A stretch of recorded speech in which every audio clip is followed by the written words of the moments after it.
It had been more than a year since the Pigmeister had taken Joy and Andy to Pig Isle. Sometimes, when no one else was around, they talked about their adventures there. Andy was 3 years old now, and he was able to speak human. But when he and Joy talked about their adventures on Pig Isle, they usually spoke to each other in Pig.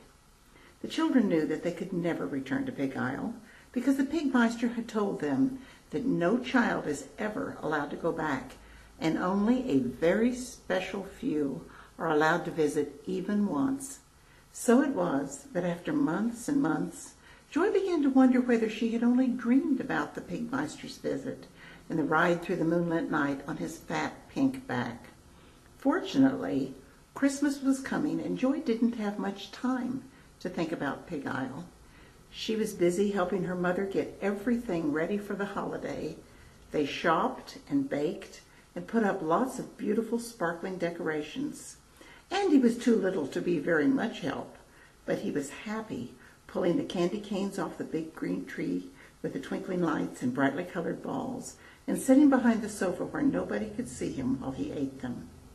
When Christmas Eve arrived, Joy and Andy were brimming over with excitement. Finally, Daddy came home and the celebration began.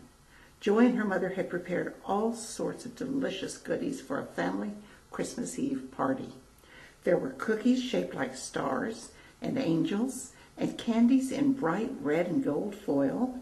There were cupcakes with little plastic snowmen on top, and a pie that smelled like cinnamon and apples. In the very center of the table, a big red bowl of punch glimmered in the candlelight. When the party was over and the children were tucked snugly in their beds, Joy felt as if her heart would burst from happiness. It was past her bedtime, but she thought that she would not be able to sleep at all. Who could sleep when Christmas morning was so near?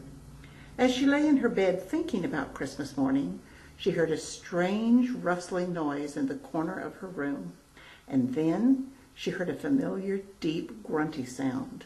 Joy was so surprised that she sat straight up in bed, pulled the covers up under her chin, and listened as hard as she could. Then she heard it again, a soft, deep, grunty pig sound, and she saw an enormous old pig with a wide pink back covered in stiff white bristles moving toward her. "Pigmeister," Joy said as loudly as she dared, for she did not want to wake the rest of the family. "What are you doing here?"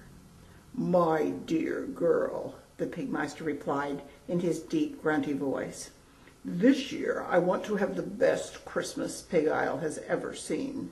I have made fat snowmen with carrot noses and silk top hats, and I have wrapped tinsel ropes around all the lampposts.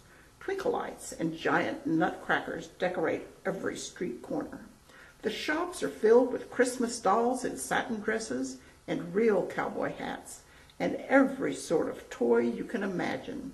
Giant reindeer take the children on sleigh rides through the snowy woods, and the cold, clear air is filled with sounds of silver bells and Christmas carols. The scent of sweet Christmas cakes and warm figgy puddings is everywhere. I have done all that I can to make Christmas exciting and beautiful. But there is no Christmas spirit in Pig Isle. Tonight I took a little flight to clear my head, and I happened to pass over your house. Well, my dear girl, you can imagine my surprise when my shadow crossed your roof, and I felt the Christmas spirit so strong that I nearly crashed into that giant pine tree in your front yard. Therefore, even though it is strictly forbidden for any child to return to our little island, I have come to ask for your help. Will you and Andy come with me to Pig Isle to help us find the Christmas spirit?" Joy had listened quietly to everything that the Pigmeister had to say, but now she looked a little worried. "It's almost Christmas, and Andy and I must be here in the morning to open gifts with our parents," she said. "Of course," the Pigmeister replied. "You surely remember that time on Pig Isle is different from time here. No matter how long you are with us, when I return you to your bedroom, no time will have passed in this house." While Joy was trying to decide what she should do, Andy came into her room, and rubbing his eyes, he jumped into her bed and said in perfect pig, "I dreamed that the Pigmeister came to take us back to Pig Isle, and it was Christmas, and there were reindeer and toys, and it was the most wonderfulest thing I ever saw." At that moment, Joy knew what she must do, and without saying a word, she picked up Andy and climbed onto the Pigmeister's back.